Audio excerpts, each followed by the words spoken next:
Hey guys, welcome back to my channel. Today I kind of want to talk about 3 different types of fitments you can get on a Civic Type R to pretty much achieve the best fitment as you can with either the least amount of mods or pretty much the most you can do to clear pretty much anything you really want. But first I got to go to Harbor Freight and go pick up a chair just so I can sit in my garage so I can film a video for you guys. But here we go. Let's go to Harbor Freight.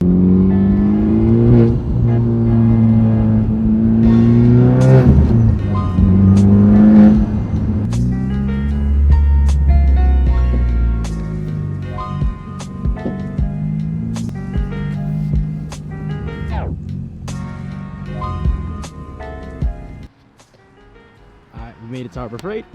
Decided to get the cheaper one. I didn't really need that. That other one was like 70 bucks. I couldn't justify it. But on the way back to the house now to make this and film pretty much how to get the best fitment on a Civic Type R.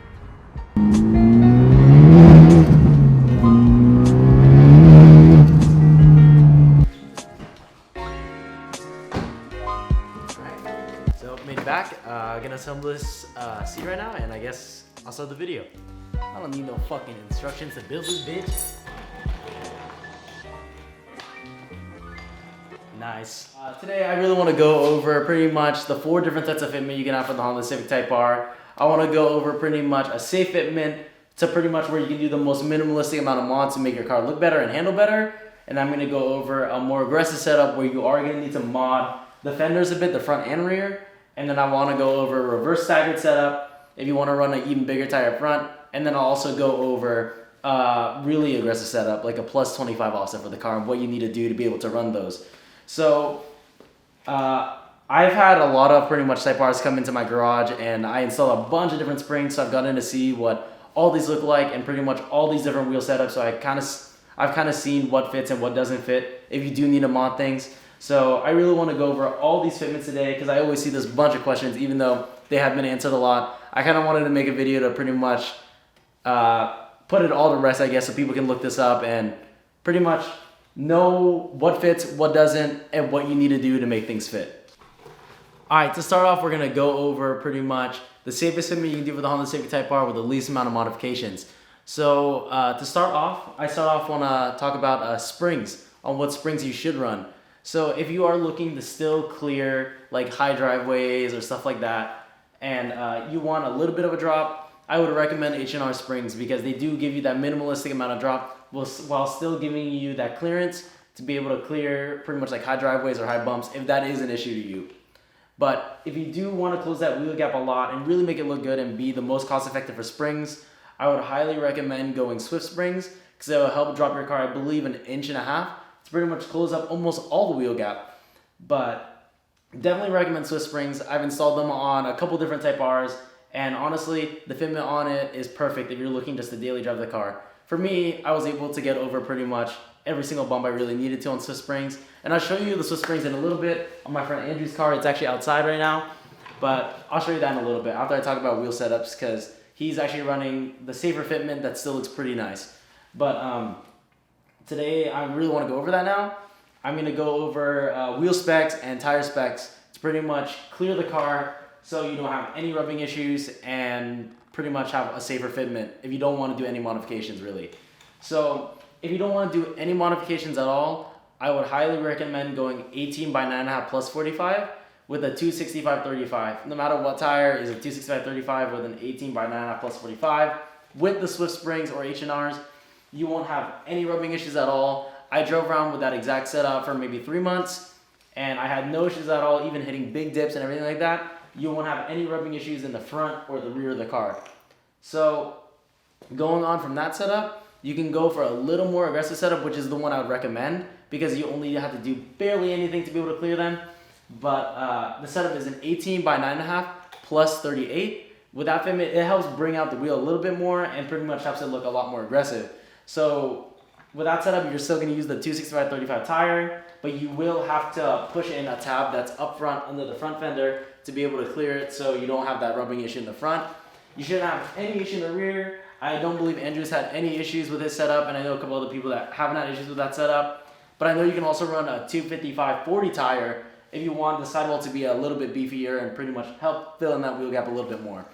But you pretty much only need to do that front tab mod. You won't have to cut the rear like you will on the next setup.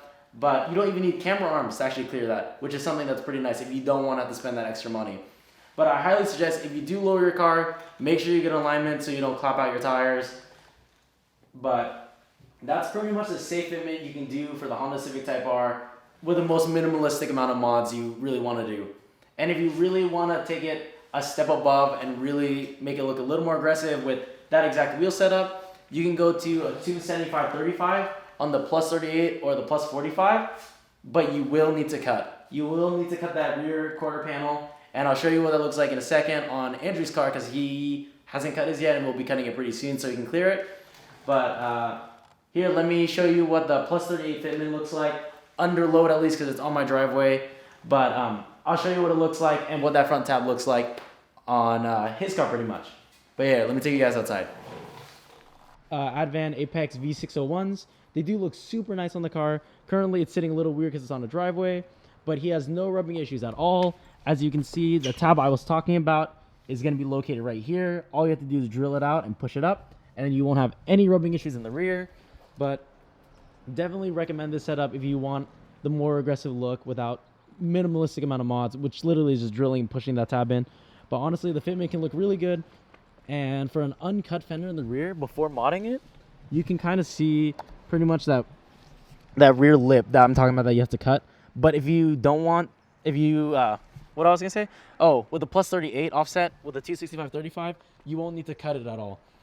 So that's honestly something super nice. I would highly recommend this setup if you're looking for a safe fitment with a minimalistic amount of mod. So for the cut in the rear, as you can see, comparing my car to Andrew's, you can see how my rear quarter panel is cut to pretty much give me the clearance to run any wheel setup I really want. But you can see how it used to be like this the whole way around this. But I had it trimmed over at Auto Fashion over here in San Diego to pretty much give me the clearance to run any pretty much wheel and tire setup I really want in the rear. But not only do you have to cut this plastic piece, you also have to cut the quarter panel. It's super easy. You literally just get a Dremel and an angle grinder and just cut along the seam. I'll include photos for you guys if you guys do want to do it. It's super easy. I ended up having to cut it even more myself because I wanted to go lower. But if you do that, you can pretty much clear almost any wheel and tire setup you want to run in the rear. But if you do want to run a 275/35 in the rear, you will probably rub right on the rear bumper right here.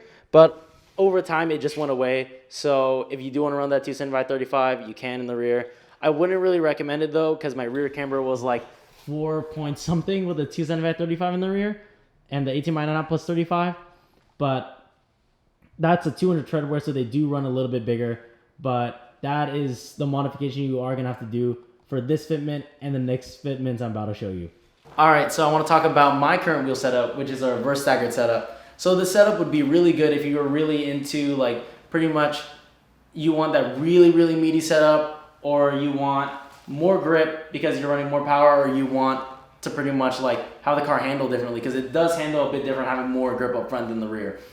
But I'll tell you guys about my current setup right now. I'm currently running an 18x10.5 up front with a 285/35. In the rear, I'm running an 18x9.5 plus 35 with a 265/35. So you will need to cut the rear, just like how I told you in the last fitment, to be able to clear it. And you will need those rear camber arms as well.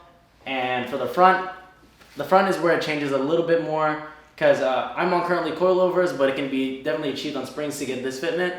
But I'm currently running HKS coilovers. But to be able to run this on springs, you will need to either have EVS ball joints or any top hats that are compatible with these struts, because you will need to pull the camber to roughly around -3 to be able to clear this. But not only that, you will also need to trim the fender liners a little bit, but you can always just let it rub away. I personally like just trimming it just in case so it didn't just get ripped off. But I also have my front fenders rolled as well to be able to clear it. You can get it rolled so you don't even notice it. So that's something nice about it. If you do want to roll it and end up selling the car eventually, you won't even see it. If you end up bringing it to the dealer, they won't notice. But that is what you're going to need to do to be able to clear this up front. I ran all the way up to 295/30 without any issues. And I know a couple people that have been able to run a 315 up front without any issues with this, with actually even more aggressive setup than this, I believe. But you will need to run your camber like even higher than what I'm currently running, which is a negative 3.6, I believe. But that's only because I have it lower than spring height because I'm on coilovers. But this is definitely achievable on just springs. But all that together is what you're gonna need to be able to run this current setup. So onto really aggressive fitment. If you really want pretty much a big lip or like pretty much that like stancy look or whatever, you can run an 18 by 10 plus 25 or an 18 by 9.5 plus 22, I believe, all around without any rubbing issues. As long as you stick with the 260 by 35, you won't need to roll your front fenders, but you will need the ball joints and top hats if you're just on springs. And for the rear, I would recommend camber irons, but I know some people have done it without it. It'll just rub. It might rub a little bit, but would recommend camber irons if you want to clear it. It definitely does look really good, but if you're really looking into putting down like higher numbers and power wise, I wouldn't really recommend it. But if you're really into like the big lip look and pretty much the very aggressive look, I guess, I would recommend that setup. But that pretty much goes over all 4 setups of you can do on the Honda Civic Type R. We go from safe to really aggressive. But I really hope you guys found this video useful and enjoyed watching me talk about fitments you can get on a Honda Civic Type R. But I'd really appreciate if you guys could like leave a like, comment, or subscribe to the channel. But I definitely want to start recording more and posting maybe like once, twice a week. So hopefully by the end of 2022, I'm gonna make this a goal for myself to be able to post twice a week. But I hope you guys enjoyed, and I guess I'll see you guys on the next one. Thank you.